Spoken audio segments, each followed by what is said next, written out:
shaqadani ma sahlana oo si aad lacag u hesho waxaa waajib ah inaad dhulka u seexatid dhidid badanna kaa baxo.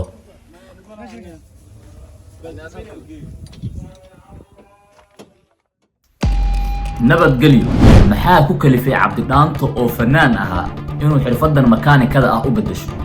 ma busaarad darteed ayuu shaqadan u galay mise sabab kale oo aadan adigu ogeyn ayaa jirta?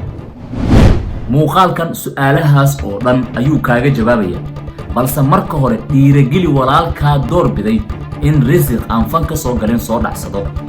sidoo kalena muuqaalkan like saar si uu dhiirigelin ugu noqdo dadka ku shaqaysta xirfadan qiimaha badan.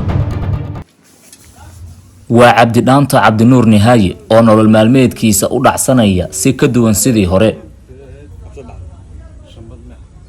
cadceedda oo kulul, dhulka iyo uskaga oo uusan ka faanin, oo jilbaha uu u aastay, suudkii iyo kabihii luujitada marsanaa oo uu iska saaray waxay ka dhigtay qof ka duwan kii horay uu u ahaa. ninku markani waa makaanikiiste, waxa uuna la hardamayaa nolosha.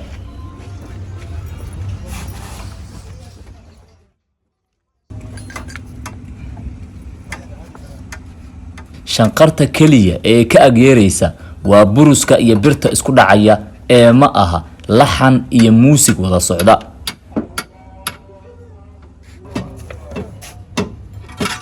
shaqadani ma sahlana oo si aad lacag u hesho waxaa waajib ah inaad dhulka u seexatid dhidid badanna kaa baxo.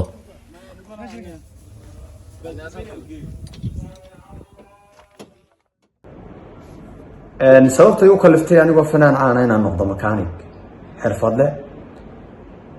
dabcan xirfadu mar walba waxay lagama maarmaan u tahay qofka biniaadamka nolosha biniaadamka.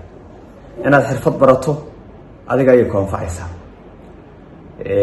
qofkuna inuu mar walba double agent noqdo oo waxa markaas lagu yaqaano ay waxyaabo kale ku dheer yihiin waa wax maaragtay laf dhabar u ah nolosha asaasiga.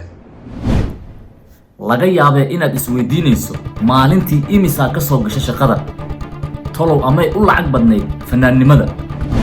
aniga ayaa kuu sheegaya, laakiin dadka iisoo dhaweey maalintii $180 ayuu la hoydaa. cabdi ayaan weydiiyey falcelinta uu dadka kala kulmay tan iyo markii uu makaanika noqday. dabcan dadku bulshadu maadaama bulshada indhahoodii nahay waxay tallaabo walba oon qaadno aad bay ula socdaan. dadka qaarna si positive ay uga falceliyaan, dadka qaarna si negative ay uga falceliyaan. mar walbana waxaa la qaataa dadka sida wanaagsan u fikiraya, aragtida saxda oo xorta oo xalaasha oo qofku uu ku meel mari karo ama dhiirigelinaysa waa midda positive-ka. marka taas ayaa mar walba aan maaragtay qaadanaa oo ka raacnaa muhiimadda ay leedahay. qofka mar kasta oo uu leeyahay xirfad waa mar kasta oo uu ka fursad badan yahay kan xirfadda aan lahayn. Cabdi Dhaanto wuxuu sheegay in isaga oo ah jaamici iyo fanaan uu doorbiday inuu horumariyo xirfadda gacanta ee makaanikada. waxa uuna u arkaa in dhalinyaradu ay u tahay mid muhiim ah nolosha reerahoodana ay ka maareyn karaan. dhalinyaradana waxaa mar walba ku bogaadinayaa in intay darbijiif noqlaan ama dadka wax weydiisanayaan inay xirfad bartaan waxay ku shaqaysan karaan. makaanig baad noqon kartaa, neersi baad noqon kartaa, iban waardiyo kale qofkan waardiyo noqdo de waa nolol maaragtay xaalad adag waa. laakiin xirfaddu way ka qiimo badan tahay qayb ka mid a nolosha. inkastoo dee aniga tusaale ahaan cabdi maanta kama faanayo inaan makaanig baabuurta biraha ka bedesho. waxa ugu horeysa haddaan ani geerish farin waa inaan baabuurkayga ani ka bedesho. simple faa'iidada ilaa taas weyn aan u baahanin inaan qof kale lacag ku siiyo. mar walba dhalinyarada waxaan ku dhiirigelin lahaa in ay bartaan xirfadaas oo ay shaqaystaan.